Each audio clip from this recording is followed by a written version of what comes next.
Danke bafethu uNkuli, ngifuna ukukhuluma ngeligi yaseBotswana.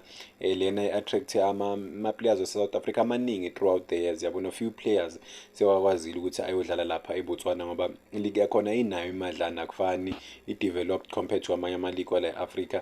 Isikhathi esiningi baya ku-Township Rollers, angazi i-VFM le beyidlalelwa uSifiso Myeni, but yeah, one of the most notable players just before i-career yabo iphela, uSifiso Myeni uyile naye eBotswana, kwaya noRoy Mahamutsa, uThabo Ragale, nama uLucky eshingesikhohle isibongo sakhe ubhuti, but-ke different South African players badlalile khona nalo munye weNdiya, wayedlalela iPirates development yakhona then waya ngalena.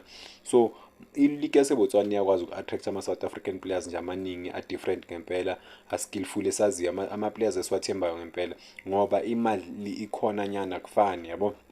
But-ke iligi yaseBotswana iney'nkinga zayo nawo. So I think ngikhumbula ama-player wala e-South Africa lawa bewadlala ngale bawa-complain ukuthi vele awakabhadalwa imali zabo, kuney'nkinga zey'mali la bekudlala khona boRoy Mahamutsa. I-manager yakhona i-team yaze yakhuluma ukuthi okay, it's not just the foreign players abangakhokhelwanga, yonke i-team ayikakakhokhelwa, but they are trying to fix those things. But throughout the years siyabona imali e-investwa eligini yaseBotswana ukuthi okay, the league is growing and it's become better year by year. So maningi in the near future ama-player bazokwazi ukwa-attracta nanokuthi bakwazi ukukhulisa iligi yabo. But i-problem ukuthi ba-attracta ama-South African players lawa before wa-retire, hhayi ama-South African players at their peak yabo.